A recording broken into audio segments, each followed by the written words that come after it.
सरकार के मंत्री मुकेश सहनी जी के आवास पर। और यहाँ पे देखिए ये जो फूड पैकेट है वो तैयार किया गया है अस्पतालों में जो कोरोना पीड़ित हैं उनके और उनके जो अटेंडेंट हैं उनके लिए। और यहाँ पे इस पैकेट में आप देखिए मछली चावल रखा हुआ है जो ये अस्पताल है वहाँ पहुँचाया जाएगा। आप देख सकते हैं यहाँ पे बजाबते इस पैकेट फूड पैकेट पे विकासशील इंसान पार्टी का स्टिकर लगा हुआ है जिसमें मुकेश सहनी जी की तस्वीर है और लिखा हुआ है माछ भात। साथ ही चुनाव चिन्ह भी यहाँ लिखा हुआ है, देख सकते हैं। इस तरह का आप पैकेट रैलियों में देखते होंगे, लेकिन फिलहाल ये कोरोना के मरीजों और उनके परिवार वालों के लिए बनाया गया। आप देखिए यहाँ पे तैयारी की जा रही है, जिस तरह से जो मछली चावल है वो बनाया जा रहा है, पैक किया जा रहा है। और मुकेश सहनी खुद यहाँ पे बैठे हुए हैं, आप देख सकते हैं तस्वीरों में। और जो मछली चावल है वो पैक कर रहे हैं। हम उनसे बात करने की कोशिश करेंगे मुकेश सहनी से कि इस जिस वक्त अभी ऑक्सीजन और रेमडेसिविर जैसी दवाइयों की ज़रूरत है लोगों को, लेकिन इस तरह से चुनावी रैलियों की तरह ये मछली चावल लोगों तक पहुंचाने का प्रयास कर रहे हैं। हमारे साथ मुकेश सहनी हैं, हम उनसे बात करेंगे। मंत्री जी ये बताइएगा, अभी लोगों को ऑक्सीजन की सबसे ज़्यादा ज़रूरत है और आप लोग मछली चावल की देखिए, निश्चित तौर पे ऑक्सीजन का, दवा का, हर चीज़ की ज़रूरत है और उसकी कोशिश करें और काम हम लोग कर रहे हैं। और रहा कि खाने की भी बहुत ज़्यादा आवश्यकता है। और आपको पता ही कि 6 बजे शाम को लॉकडाउन हो जा रहा है, पटना में कर्फ्यू लग जा रहा है। और उसके बाद लोगों को खाने पीने के, जो बाहर से आए हैं, दूसरे जिला से लोग आए हैं, उनको रहने का, खाने का बहुत सारा दिक्कत है। तो ये सब चीज़ हम लोग कर रहे हैं और ये खाना तो हमारे पार्टी के स्तर से हम लोग मुहैया करा रहे हैं। रहा कि सरकारी स्तर पे जितने भी ऑक्सीजन हो, दवा हो, इस सब के ऊपर माननीय मुख्यमंत्री जी, स्वास्थ्य मंत्री जी गंभीर है, उसके ऊपर इलाज किया जा रहा है, काम किया जा रहा है। और हर चीज़ की ज़रूरी है आज की तारीख में, दवा की भी ज़रूरी है, खाने की आवश्यकता ज़रूरी है, दुआ की भी आवश्यकता है, सारी चीज़ की ज़रूरत है। लेकिन आपको लगता है कि व्यवस्थाएं पूरी हैं अस्पतालों में? निश्चित तौर पे देखिए, सरकार तो अपने स्तर से पूरा प्रयास कर रहे हैं और जितना अभी है उससे भी और बेहतर करने की आवश्यकता है। मैं निश्चित तौर पे ये मैं मानता हूँ कि इससे और अच्छा करने की आवश्यकता। और ये वैश्विक महामारी ऑक्सीजन के लिए लोग भटक रहे हैं इधर से उधर।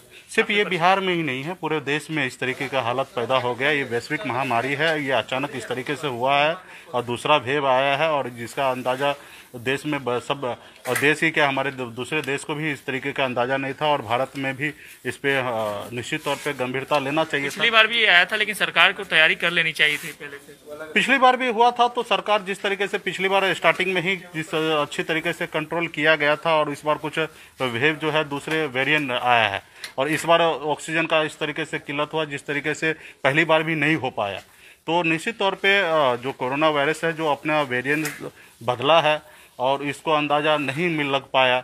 और अभी कोशिश किया जा रहा है सरकार का स्तर पे से पूरे देश में इस तरीके से बेहतर करने का कोशिश किया जा रहा है। और सरकार हर स्तर पे जितना हो सकता है उतना काम तो किया ही जा रहा है। रहा कि और भी बेहतर हम लोग करेंगे, हम गंभीर है हमारी सरकार, और जितना हो रहा है मैं खुद इससे संतुष्ट नहीं हूँ, इसमें और भी बेहतर हम लोग करेंगे। एक आखिरी सवाल, आप सेवा कर रहे हैं या राजनीति? आप जिस तरीके से, क्योंकि आपके जितने फूड पैकेट है सब पे चुनाव चिन्ह लगा हुआ है, आपकी तस्वीर लगी हुई है, ये देना जरूरी था? ये आपको जिस एंगल से सोचना है वो उस हिसाब से सोच लीजिए। मेरा अगर उस पर आप देखिएगा तो उसमें सीधा लिखा है कि ये हमारा कर्तव्य है, धर्म है, ये चीज़ करना हमारा कर्तव्य है। और इसमें तस्वीर इसलिए लगा है और नाम इसलिए लगा है क्योंकि पार्टी स्तर पे से हो रहा है, लोग जान सके कि मुकेश सहनी की ओर से आया है, पार्टी के स्तर से हो रहा है। और ये क्योंकि मैं एक सरकार का पार्ट हूँ और इस तरीके से सरकार के स्तर से नहीं हो रहा, पार्टी की तरफ से हो रहा है, इसलिए उस चीज़ का किया जा रहा है और लोग लगना चाहिए। और इससे लोग को सीख भी मिलता है कि जब सरकार को करना चाहिए, जब मुकेश सहनी कर रहे हैं तो आप क्यों नहीं? सरकार को भी करना चाहिए था ये काम। सरकार तो काम कर ही रहे हैं, सरकार तो अपने स्तर पे तो पूरा काम कर ही रहे, पूरे बिहार में काम कर रहे हैं। लेकिन पार्टी के स्तर पे से हम आज कर रहे हैं तो और भी पार्टी को करना चाहिए। पप्पू यादव जी कर रहे हैं, वीआईपी पार्टी कर रहे हैं, उसी तरीके से और भी पार्टी को भी करना चाहिए, इस तरीके से सेवा करना चाहिए, या पब्लिक और भी पब्लिक को काम करना चाहिए। जब एक दूसरे को देखते हैं तभी उनको ये लगता है कि हमें भी करना चाहिए। तो ये आज इस तरीके से महामारी है, इसमें एक दूसरे को सहयोग जरूरी है, एक दूसरे को साथ जरूरी है, हर किसी को सहयोग करने की जरूरी है। बहुत ऐसे लोग होते हैं जिनको ये सब चीज़ से मतलब नहीं होता है। मैं खुद कहिए तो मैं जब मुंबई में रहता था, मैं बिहार से 10 साल तक मैं गया, मेरे को बिहार से कोई लेना देना नहीं था। लेकिन एक समय आ गया कि जब अपने लोगों से कनेक्ट हुआ तो हमें लगा कि नहीं, अपने लिए ज़िंदगी नहीं जीना, अपने लोगों के लिए जी रहा है। तो मुंबई के ऐशो आराम की ज़िंदगी छोड़कर 6 साल से बिहार में आज संघर्ष कर रहे हैं, लड़ाई लड़ रहे हैं, एक दूसरे को मदद कर रहे हैं। देखिए चुनाव तो अभी बहुत लंबा टाइम है, अभी चुनाव हुआ, अभी 4.5 साल समय है, लेकिन आज हम जो काम कर रहे हैं वोट के लिए नहीं, आज हमारे लिए बिहार सही रहे, बिहार के जनता जिंदा रहे, बिहार के लोग सही रहे, उसके लिए आज हम काम कर रहे हैं। कल का क्या देखा गया, कल हम रहेंगे कि ना रहेंगे, मतलब उसका तो कोई ये नहीं है, लेकिन आज हम काम कर रहे हैं और लोगों को भी करना चाहिए, आपको भी करना चाहिए। धन्यवाद। ये थे मुकेश सहनी, जिनका साफ तौर पे कहना था ये आम लोगों की सेवा कर रहे हैं, कोई राजनीति नहीं कर रहे हैं। लेकिन जिस तरह से जो फूड पैकेट बने हैं और जिस तरह से अभी ऑक्सीजन सिलेंडर और दवाइयों की ज़रूरत है, उससे यही लग रहा है कि फ़िलहाल इन्हें ऑक्सीजन सिलेंडर लोगों को मुहैया कराना चाहिए था, दवाइयाँ मुहैया करानी चाहिए थी। इस तरह के फूड पैकेट की फ़िलहाल अभी कोई आवश्यकता नहीं।